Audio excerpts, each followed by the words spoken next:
Ladies and gentlemen, for the first time in the OCE Paladins Pro League, welcome to game. My name is TJ, my co-caster is I Hold Shift, and this is Aftermind versus Australian Mafia.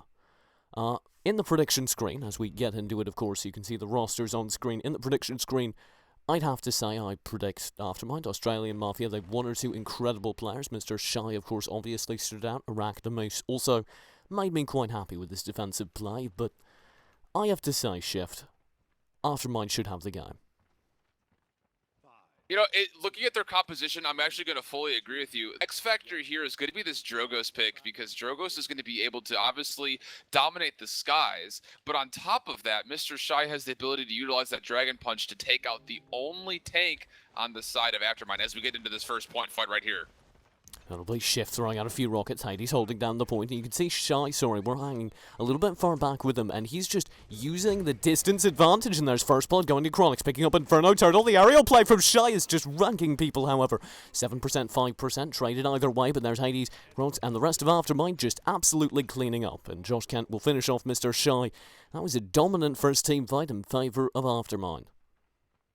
Yeah, that looked like a traffic jam on the 101 right there for Australian Mafia, not coming through anything but that first door. I'm kind of confused on why they weren't trying to utilize the flanks there. Chronix had a free range just to sit outside by that ledgeway and just completely throw in a bunch of arrows and did a lot of damage because of it. Josh Kent, we're sitting right here, and I really like his positioning. He's just going to keep peeking out and being a nuisance, dodges that first hook, and Aftermind will grab the first point, 1-0. Yeah, and again, this zoning potential that you have right here is, again, you mentioned Josh Kent over here on the side rooms, and then again, Chronix is able to dodge roll in and out freely as the double kill comes out for the Androxus, now looking for a third as the Makoa is out by themselves, walking into this giant sandwich that is the Aftermind party of bread and cheese there. Chronix able to pull up a delayed double, and look how much they're spawn camping right now. This is just abusive. This is just rude. This is some bad manners. This is, I think somebody needs to tell them off. That would well, considering that Ying is just sitting here all by herself. I mean, we're going to see a soundtrack going through of just her hanging out and just, you know, rocking the payload on her own. But here we have an opportunity, the Makoa and the Fernando double tank build, and yes, 1, 2, 3 able to pick up a double kill from the back line. They're going to be able to rezone this at least a little bit and gain control of this payload and hopefully look for a more successful defense than we've seen as the ticker now goes to just under 1:30 left on this initial push. We do have the collect by Arachnomoose. Hanging out actually inside these bushes. I quite like it. He's going to pop out now and play very aggressively. He can't get a hook past the shield though, and it's still Hades bearing the brunt of the damage for his team. Both Fernando shields, they're about to fall, and when they do, the carnage will be infinite. There's the hook. Arachnomoose gets the first bit of damage, but he's going to be blown out of the fight by Cassie. Disengaged Josh Kent here. We called him out earlier. Great flanking play, and yet again, he's going to be able to pick up Mr. Shy, and he's just continuing to do this flanking play. Chronix grabs Arachnomoose. Josh Kent snipes bullet, and there's the aerial play onto the opposing barrage. That'll end that deal. Josh Kent will grab the final bit of damage, and the payload should be walked all the way through. Yeah, a lot of the issue here for the side of Australian Mafia is that there's really no team coordination as far as which side of the payload, or for instance in the beginning, which side of the map they were really going to try to expose. I mean, you have two tanks utilize that pressure, and if you're Inferno Turtle playing the Ying, you have to make sure illusions are in a safe spot where they're not going to get blown up, but at the same point, you need to be in range of your tanks to keep them all healthy. Yeah, they both have veteran, but they're not even getting a chance to get out of combat right now, so you got to kind of look at that Ying as being the X factor and making sure those tanks stay alive, and right now that's not the case. Damage-wise, you can't really look at Mr. Shy, and yes, 1, 2, 3 is not doing a good job, but that being said, there's only 3 actual full conversions on kills on the screen right now for Australian Mafia, and that's an issue. You need to be able to focus and try to find a pick somewhere. Yeah, I have to say, I'm really not feeling Australian Mafia, just in terms of how they're playing. They're playing really they're not respecting their opponent. Oh, I don't like that. Here, though, Mr. Shy, he's going to pop his Dragon's Fury. He's not going to be able to collect anything, though. There's a nice Immortal on the point to counteract any damage he could possibly do. Joels and Hades will pick up Mr. Shy in the long run. And now we're going to sit on board Chronix as he reins in the damage from decent range and absolutely wrecks those shields. Yeah, absolutely wrecks those shields. I couldn't say it better myself. And again, these ultimates that are coming out on the side of Australian Mafia are just not inverting properly.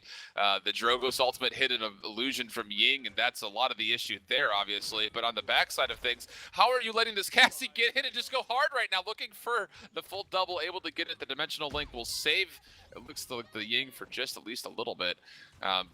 Actually, no, she got picked off right there by Josh Kent, so not really actually getting the save. And the re-engage here is just going to not happen. I mean, at this point, you need to find a way to get a control point of this defensive area underneath this little underpass, because this is your big choke point, and you can't let these shields just get shredded. The barrage is baited out and actually kind of wasted there on the side of Aftermind, so there is a little bit of advantage right there. You need a punish, but again, Bullet able to fall. He gets bursted down, no support or help whatsoever, and that's the story of the game right now for Australian Mafia, is there's just no team coordination or support, as both of these tanks are getting burst damaged out.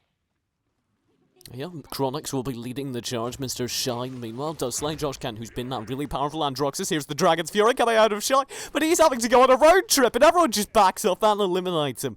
Absolutely incredible plan by them, and they absolutely recognised where the threat was and eliminated it. 3-0 is the current scoreline as that barrage comes in. It will shake the offense, but not stop it, and Aftermind are just continuing to hammer this in.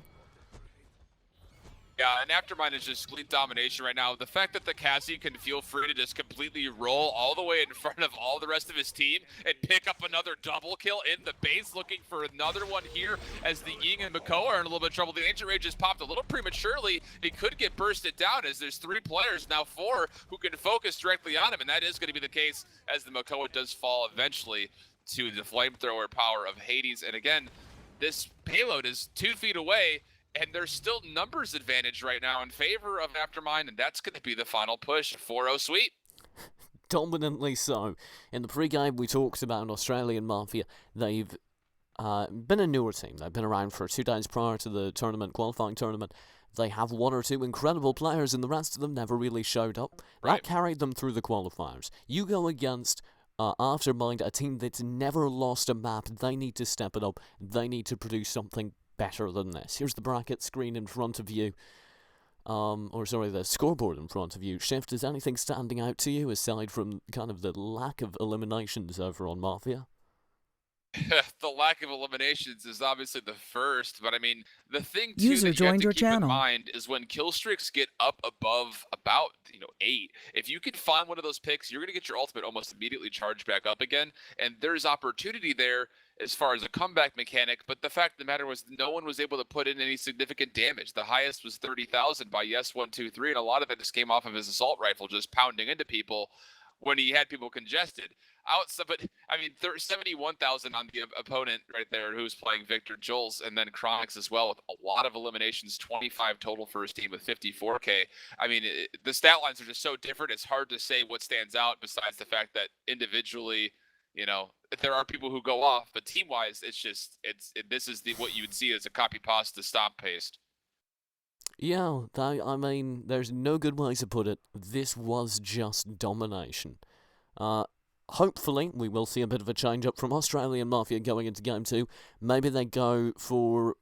I don't know. I don't really know what they could change up. I think Mr. Shine needs to play Cassie because he was so dominant on Cassie during that qualifying round.